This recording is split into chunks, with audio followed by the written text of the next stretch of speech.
Hi, I'm Marcus, and I am the voice of Donovan in the Something Like a Fairytale theatrical soundtrack and original Our cast recording. My first impressions of the piece were first being sort of challenged and a little overwhelmed by the amount of harmonies that were in literally every song. And first marveling at like how one could extract so many different notes from his brain is the first thing, and I still marvel at that even 6 years and 4 or 5 projects later.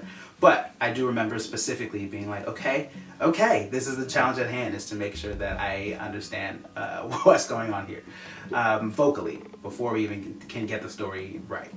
What's it like to be a prince? It's a little different for me. It was a little different for me kind of having so much attention, if you will. I think something about Donovan's sort of like, he's got a lot of stake in what's happening, and I think holding that much power was a little new for me. And I also think that one of the interesting things about having to embody this prince, especially vocally, was really like resting in how sure he was. So even the ways in which he speaks and approaches conversation, he was always so sure, just because he gets to lean into this royal status, his social status, to sort of like get what he wants. And so it was interesting playing with what that sounds like when you're really sure of what yourself. And even when he gets challenged a little bit towards the middle of the piece, he still gets to lean on the fact that he's a prince. And so that was new for me.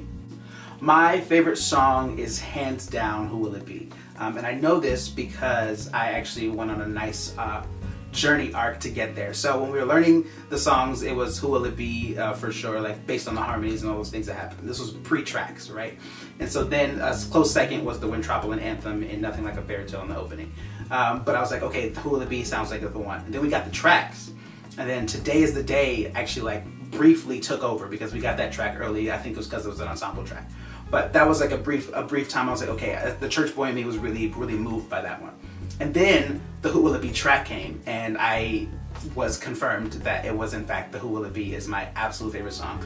The beauty of those harmonies, those inversions, and also where the story took place. I remember in just how that conversation is going. All of it is so beautiful, and one of my favorite moments every time we did the show.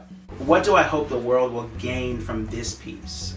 First, I hope that we are reminded that Black people do have a narrative in the fairy tale landscape. I think sometimes we forget that the fairy tale structure is sort of created in a space that maybe not fit our realities, but that we have the possibility and we have the opportunity to do that. And I think that what I would hope that people will leave with is that this soundtrack is what it sounds like when Black folks are allowed to daydream a little.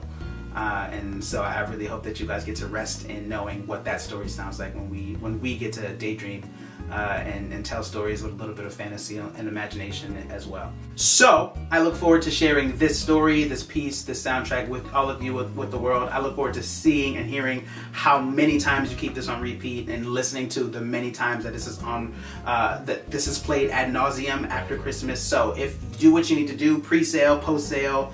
Call Spotify if you need to. Just do whatever you need to do to make sure that in your ears on Christmas Day is the Something Like a Fairytale cast recording.